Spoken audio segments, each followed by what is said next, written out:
Talking to Billy Corgan in a few minutes. I will have more than 6, but fewer than 10 minutes with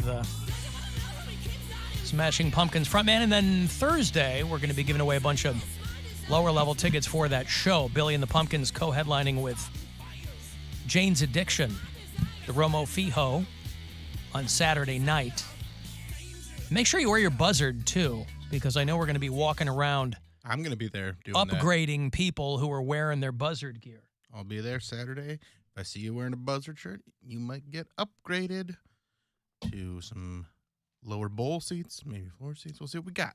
Hey, I'll also have another $1,000 here for you before I talk to Billy. About 4 minutes. I will be in the 200s. I don't get upgraded. Right. Well, we like to pass it along to the audience. It's not for me. It's not for them. us. Yeah. That's right. Hey-oh. I mentioned to Mary a couple of breaks ago that all that Red Bull talk, and I had forgotten that I had bought a Monster this morning. Mm-hmm. And now I wish that I got a different one? No. What Did it go bad? Are you making a mess? No. Just Taste it or take a sip from it. Tell me what you notice. does it have kiwi in it? No. Yes, it does. Just kidding. How's the top of that can smell? I don't. Ew. It smells like a foot. What is wrong with all of the metal objects in your life? Ugh. I'm always curious what the delivery people do. They Wipe either it smell down. they either smell like cigarettes or it smells like a foot. It smells like what this microphone smells like half the time. Mm-hmm. I'm over here having a sip.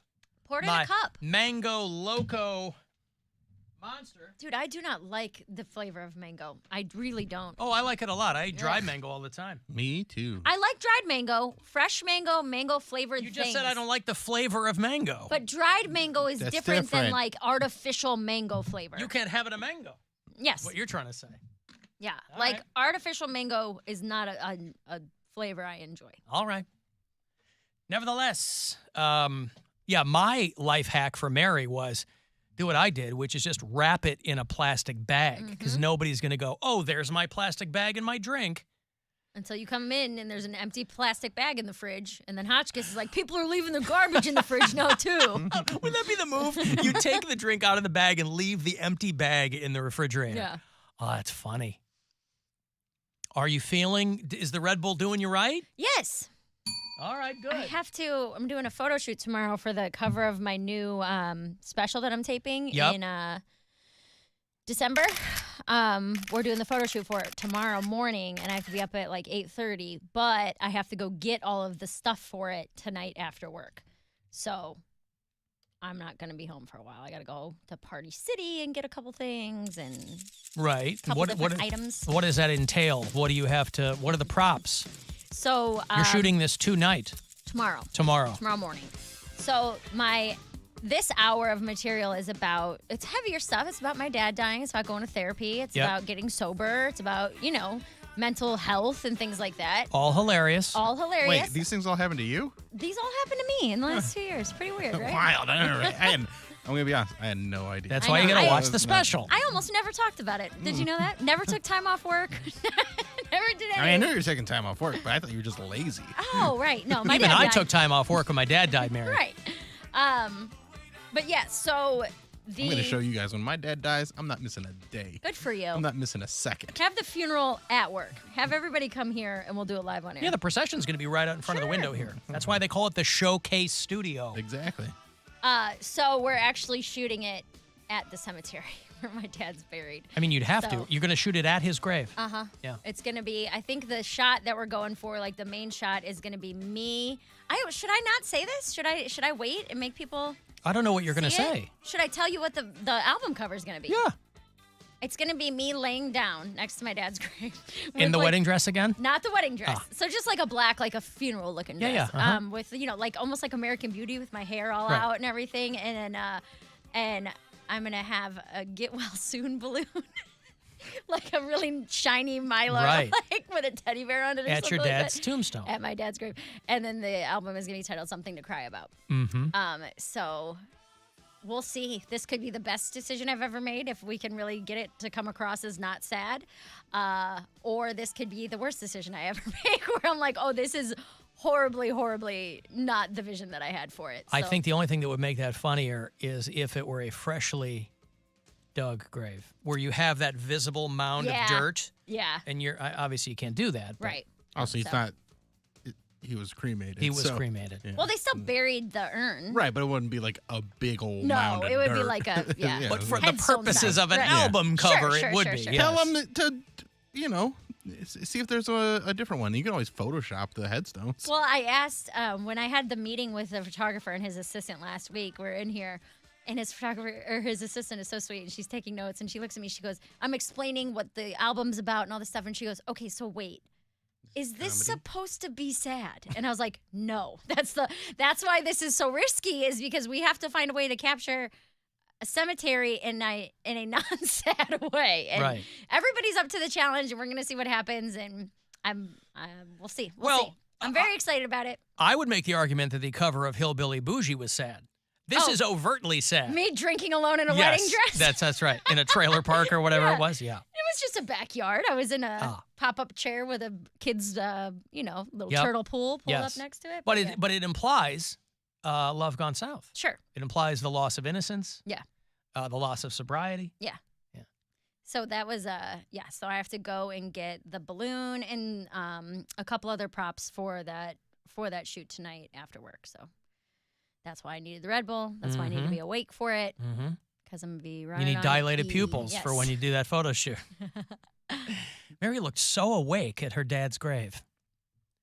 Let me give you some money here. It's $1,000. It's a chance for you to go fund yourself, and then we'll talk to Billy Corgan. $1,000. Good luck. The Buzzard wants you to go fund yourself and score $1,000. Enter the nationwide keyword credit at WMMS.com. That's credit. Enter it now at WMMS.com. And good luck from Buzzard Radio. More than 6, but fewer than 10 minutes. With somebody on the phone. I don't have to tell you who Billy Corgan is. He's a longtime frontman for Smashing Pumpkins. They are on the road and coming to Cleveland on Saturday night, along with Jane's Addiction and Meg Myers. We'll have tickets for you later in the week. Billy, how are you? Fine, Alan. Thank you. Do you prefer William Patrick these days? I really don't care. It's a funny joke that sort of took on a life of its own. My real name is William. And when I was a kid, I was Bill because my dad was Billy. Then I became Billy, and then Billy became the name everyone knows me at. And then at some point, I was like, Billy just feels weird to me. So I went back to William, and then everyone made fun of me for going back to my real name. And so here we are. Imagine being made fun of because you're using your own name. Believe it or not, people wrote articles making fun of me for going back to my real name, which I think that's up there with one of the strangest things that's ever happened to me. Isn't it so weird? In meme land. Yeah. You and I have met before. We met when I was at Q101. And if you'll indulge me, I want to go back to those really early days. I'm from Chicago, and I'm only a few years younger than you. And the early 90s in Chicago were a really wild time musically because the big three, as I recall, in Chicago were Local H, Smashing Pumpkins, and Urge Overkill. And I was dating a girl who was a huge Smashing Pumpkins fan. I was somehow possessed of the notion that Urge Overkill was going to take over the planet. And she took me to a pumpkin show. You guys are playing the Metro or something. And I'm so glad that she was right because, there were so many different veins of music kind of going on at that time. And this was still technically pre-grunge. And you guys were like on another planet. And I don't know that you guys got enough credit for that, if that was even something you were looking for at the time. That's a great way to start. I mean, we felt we were very strong musically, and we ran into the buzzsaw of indie politics circa 1991, particularly when we go to places like New York or London. I think people didn't yet figure out the commercial appeal that was to come from what became known as grunge or alternative music. So we were put into a weird place where we had to defend our indie bona fides. Yeah. I guess we didn't spend enough years riding around in a van or something. People were also suspicious of how good we were on our instruments, as if that was some sort of betrayal of the indie code. So there were a lot of bands which were quite good and we were fans of, that we were oftentimes sort of put behind somehow. And then when we blew past them, it became something that was almost used against us, as if there was something inauthentic about who the Pumpkins were. We got the last laugh many times. We're still getting the last laugh. But yeah, that was a very weird time for us because we were just kids from the Chicago suburbs. Darcy grew up in Michigan. None of us came from wealthy families or anything like that. We were just kind of very typical middle-class people, a lot of latchkey kids, And so it was very strange to us that we were sort of held up to a standard which really didn't have anything to do with us. And the things that mattered to us, we were told continually weren't important. That was a very, very strange thing to navigate. Yeah, I appreciated that you were unabashedly a hard rock band, and you were musicians. You weren't because obviously you guys predated grunge, but then when that hit, you guys were kind of lumped in, and Chicago, as you recall, kind of became the new Seattle, where every band got signed. Loud Lucy and Fig Dish were getting big record contracts, right? So. But everybody rushed in after we made it big and started signing up everybody. And even James and Darcy at one point had a label, and they were signing bands to their label. It was a heady time. I mean, I recall you guys starting out opening for bands like Jane's Addiction, and now you're touring with them 30 years later. Actually, 34 years later, to be precise, which is really wild. I think we're almost exactly, 34 years to the date when we opened for Jane's Addiction at the Metro, and what was then Jimmy Chamberlain's fourth show with the Smashing Pumpkins. So our history with Jane's goes back pretty deep, and we've known them personally literally all these years. I'm so happy to see for lack of a better term, the Jimmy Chamberlain cycle. I'm a drummer, and that, like I said, that first show that my girlfriend took me to see you guys, Jimmy Chamberlain was playing the drums, and I was transfixed. And so it's like the issues that you guys have had as a band that he's had personally. I'm so happy to see him, back in the fold and seemingly doing well. Yeah, we've seemed to. I knocked on wood, but I think we're kind of past all that. Whatever that was just something we had to go through, like any family. I always tried to explain it was more like family problems than musical problems. Musically, we've always gotten along great, Jimmy and I, and even James and I. It's always been sort of more personal issues between us because, like any family, you have your squabbles over stuff, and people go off in their corners, including me, and sulk for a while, in some cases for decades. Yeah. But I think we're past it now. I think having children, and I don't want to speak for those guys, but I think having children, we all have 2 kids each, the 3 original guys, and I think that's really chilled us out and given us a different perspective on how lucky we are to still be in this band. Probably the combination of having children and just the natural progression of time. I mean, having kids does something for you where you're kind of not just looking down your own nose all the time anymore. And you can kind of see things in a different way that may or may not be due to that. Was some of the conflict in that, was Smashing Pumpkins to you, in your mind, always just going to be kind of the Billy Corgan project? I never felt that way. Yeah. And a lot of people put that on me, but I never felt that way. In fact, I was always begging behind the scenes that my bandmates participate more, sure, not less. Yeah. And that was some of the friction. I know that may sound strange in the reverse, but I wanted the bandmates to be more committed to what we were doing and put more energy in. My resentment at different times was feeling I was carrying too much of the burden.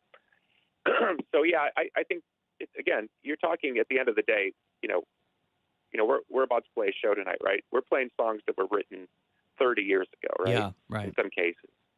We were just kids. We didn't even know what the heck we were doing. The fact that we did anything right musically is like a miracle. And the fact that those songs stood the test of time is a miracle. So when I look back at us as kids trying to navigate, the money, the fame, the hangers-on, the bad management, all that stuff, I have a lot of compassion for, we all thought we were doing the right thing at those times. And now we can kind of laugh and realize how silly we were being. Wow. Well, listen, whatever you're calling yourself these days, you're still doing great work. I'm happy that you're out there and still doing it. I hope you're happy doing it. And I know you've got a whole trio of CDs and new material coming, so I'm looking forward to that. But I appreciate your time, Billy. Thank you so much. Thank you, my friend.